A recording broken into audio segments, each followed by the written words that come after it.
Hello students, आज हम लोग डिस्कस करेंगे वर्कशीट नंबर 17 की। और ये हिंदी विषय का राम लक्ष्मण परशुराम संवाद से लिया गया है। ये कक्षा 10 के विद्यार्थियों के लिए है। तो इसके प्रकरण को हम समझ लेते हैं पहले।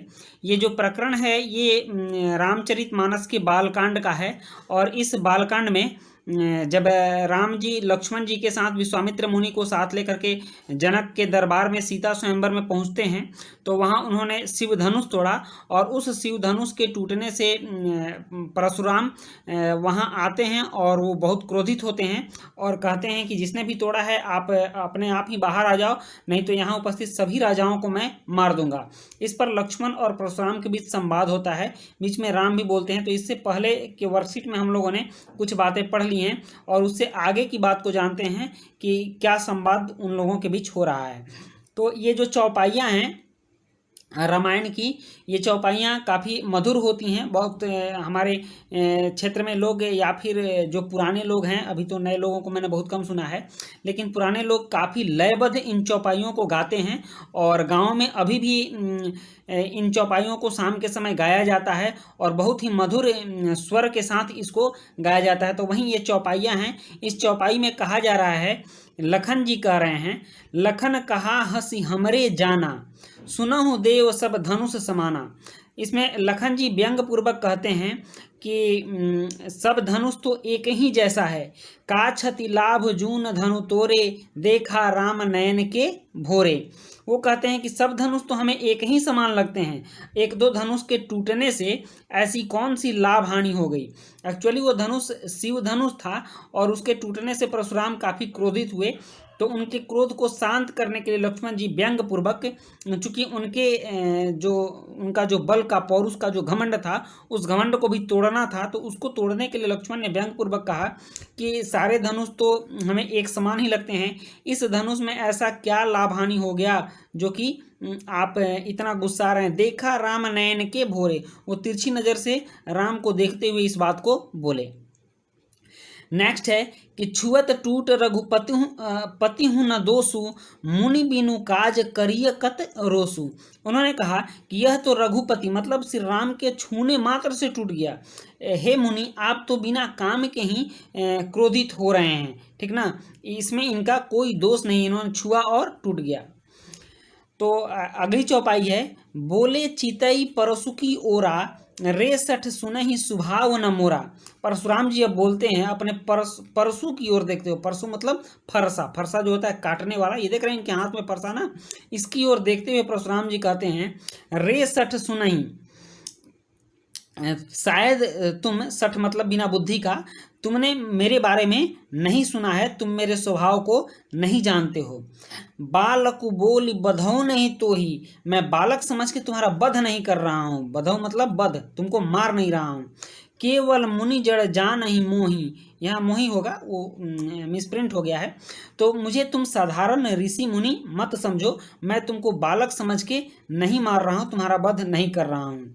आगे परशुराम जी कहते हैं, बाल ब्रह्मचारी अति को ही, विश्व विदित क्षत्रिय कुल द्रोही। उन्होंने कहा कि मैं बाल ब्रह्मचारी हूँ, ये सब लोग जानते हैं और सभी जानते हैं, विश्व विदित, विश्व के सारे लोग जानते हैं कि क्षत्रिय कुल, मैंने कई बार क्षत्रिय कुल का नाश किया है, क्षत्रियों का संहार किया है। भुजबल भूमि भूप बिनु किन्ही, कह रहे हैं कि भुजबल भूमि भूप बिनु किन्ही, मैंने कितनी बार इस धरती पर से, भूप क्षत्रियों को कहते हैं या बलशाली लोगों को भूप कहते हैं।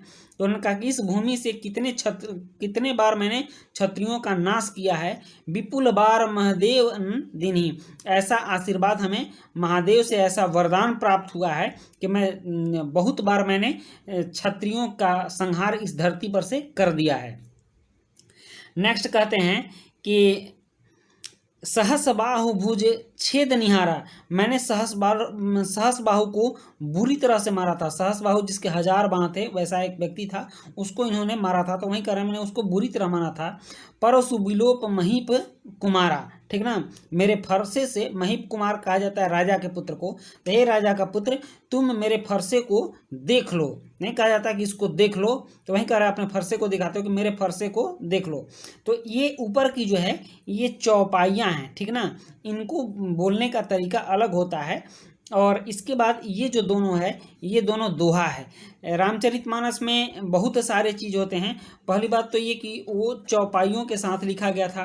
दूसरी, उसमें दोहा था रामचरितमानस में, उसमें सोरठा भी था और कुछ छंद भी थे।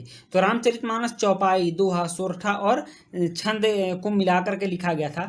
तो ये ऊपर की ये कुछ चौपाइयाँ हैं और उसके बाद यहाँ पर एक दोहा दिया हुआ है और दोहा के बीच में देख लीजिए कहीं भी किसी प्रकार का अल्प विराम नहीं दिया गया है, लेकिन फिर भी इसको दो भाग में करके पढ़ा जाता है। मातु पितहि जनि सोच बस, करसि महिष किशोर, गर्भन के अर्भक दलन, परसु मोर अति घोर। ठीक ना। तो इसका मतलब ये हुआ कि मातु पितो, तुम तो अपने माता पिता, जब मैं तुमको मारूंगा तो तुम्हारे माता पिता को बहुत कष्ट होगा और तुम उस गति को पहुंच जाओगे, मतलब कि तुम मृत्यु को जब पहुंच जाओगे तो तुम्हारे माता पिता को बहुत कष्ट होगा। और गर्भन के अर्भक दलन, परसु मोर अति घोर। वो कह रहे हैं कि मेरे फरसे की गर्जना सुनकर गर्भ स्त्रियों को भी गर्भपात हो जाता है। ठीक ना। तो इस तरह से उन्होंने लक्ष्मण को अपने बाहुबल के बारे में बताया, अपने बारे में बताया। और यही राम लक्ष्मण संवाद इस चौपाई और दोहा के माध्यम से हुआ। और इसका जो लिखा हुआ है भावार्थ, उसको भी मैं एक बार पढ़ देता हूँ। लक्ष्मण ने व्यंग करते हुए कहा कि हमें तो सभी धनुष एक ही समान लगते हैं, एक दो धनुष के टूटने से कौन सी लाभ हानि हो गई। उनको ऐसा कहते देख राम उन्हें तिरछे नेत्रों से निहार रहे हैं। लक्ष्मण ने आगे कहा कि यह धनुष तो श्री राम के छूने भर से टूट गया, आप बेकार में ही क्रोध कर रहे हैं। इस पर परशुराम अपने फरसे की ओर देखते हुए कहते हैं कि शायद तुम मेरे स्वभाव के बारे में नहीं जानते हो। मैं अभी तक तुमको बालक समझकर तुम्हारा वध नहीं कर रहा हूँ। तुम मुझे किसी सामान्य ऋषि की भांति समझने की भूल कर रहे हो। मैं बाल ब्रह्मचारी हूँ और सारा संसार मुझे क्षत्रिय कुल के विनाशक के रूप में जानता है। मैंने अपने भुजबल से, भुजबल मतलब बाहुबल, ठीक ना, मैंने अपने भुजबल से इस पृथ्वी को कई बार क्षत्रियों से विहीन कर दिया, मतलब इस पृथ्वी पर से क्षत्रियों का नाश कर दिया है और इस पृथ्वी को जीतकर ब्राह्मणों को दान में दिया है। मैंने सहस्रबाहु को बुरी तरह से मारा है। मेरे फरसे को गौर से देख लो। तुम तो अपने व्यवहार से उस गति को पहुंच जाओगे, परंतु तुम्हारे माता पिता को असहनीय पीड़ा होगी। मेरे फरसे की गर्जना सुनकर ही गर्भवती स्त्रियों का गर्भपात हो जाता है। तो इस तरह से हमने इसके भावार्थ को पढ़ा। अब इसमें कुछ प्रश्न भी दिए हुए हैं, तो हम लोग एक एक करके इन प्रश्नों के उत्तर को करेंगे। आइए प्रश्नों को देखते हैं। पहला प्रश्न इसमें कह रहा है, क्या कहकर परशुराम ने अपनी वीरता का परिचय दिया? पद को पढ़कर अपने शब्दों में लिखिए।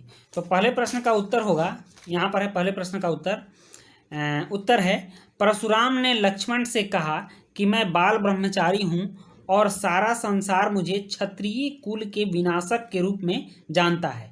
मैंने अपने बाहुबल से इस पृथ्वी को कई बार क्षत्रियों से विहीन कर दिया था। मेरे फरसे की गर्जना सुनकर ही गर्भवती स्त्रियों का गर्भपात हो जाता है। तो ये आपके पहले प्रश्न का उत्तर हुआ। और नेक्स्ट प्रश्न है, कह रहा है भाव स्पष्ट कीजिए। भाव मतलब इसका अर्थ, ये कहना क्या चाहता है, ये चौपाइयाँ क्या कहना चाहती हैं, इसके अर्थ को स्पष्ट कीजिए। चौपाइयाँ हैं, लखन कहा हंसी हमरे जाना, सुनहु देव सब धनुष समाना। नेक्स्ट है, बोले चितई परशु की ओरा, रे सठ सुनहि सुभावना मोरा।